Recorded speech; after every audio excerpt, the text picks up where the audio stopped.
हाँ तो भाई आज की ताज़ा खबर यह है कि यूपीआई पेमेंट सिस्टम भारत के अंदर टैक्सेबल होने वाला है। सिर्फ एक सहूलियत थी इस देश के छोटे व्यापारियों को कि यूपीआई की वजह से उनको पेमेंट्स में काफ़ी सुविधा थी। अब ये लोग उस पर भी टैक्स वसूलेंगे, जहाँ जहाँ मिलेगा वहाँ वहाँ से निचोड़ लेगा ये शिवाजी। देखिए, मुख्य बात यह है कि टैक्स लगाने की नौबत क्यों आई? रेवेन्यू के लिए? बिल्कुल नहीं। एक्चुअली यूपीआई और रुपे कार्ड के कारण अमेरिका के मास्टर कार्ड और वीज़ा कार्ड का बिजनेस भारत में बहुत कम हो गया है।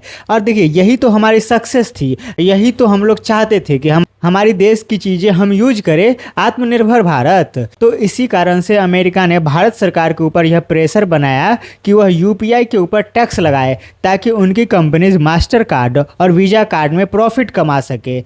यह मैं नहीं कह रहा हूँ, यह कल की अखबार कह रहा है, नई दुनिया की फ्रंट पेज। आप चाहे तो पॉज करके पढ़ सकते हैं। एंड एज यूजुअल हमारी सरकार अमेरिका के प्रेशर में आ गई। खास बात यह है कि हमारे देश के आर्थिक शोध संस्था GTRI यानी कि ग्लोबल ट्रेड रिसर्च इनिशिएटिव ने सरकार से अनुरोध किया कि आप अमेरिका के प्रेशर में आकर यूपीआई को टैक्सेबल ना करें। अगर आप यूपीआई को टैक्सेबल करते हैं तो इसे सीधे तौर पर मास्टर कार्ड और वीज़ा कार्ड को फ़ायदा पहुंचाने वाला स्टेप माना जाएगा।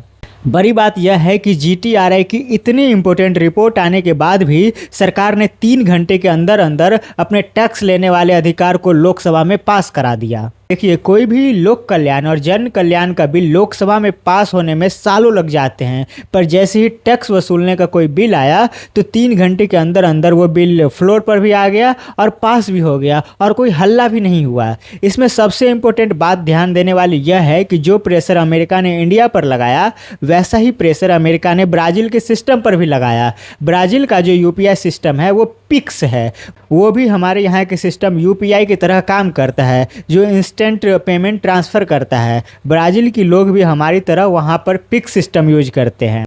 पर ब्राज़ील की गवर्नमेंट बिल्कुल भी अमेरिका के प्रेशर में नहीं आई और अपने यहाँ के पिक्स सिस्टम पर टैक्स लगाने से साफ मना कर दिया। बदले में अमेरिका ने ब्राज़ील के ऊपर 25% का टैरिफ ठोक दिया, पर ब्राज़ील की गवर्नमेंट इस चीज़ से बिल्कुल नहीं डरी। अब हमारे यहाँ अंधभक्त तो बोलेंगे मोदी जी ही तो लाया था, तो मोदी जी ही टैक्स लगाएगा।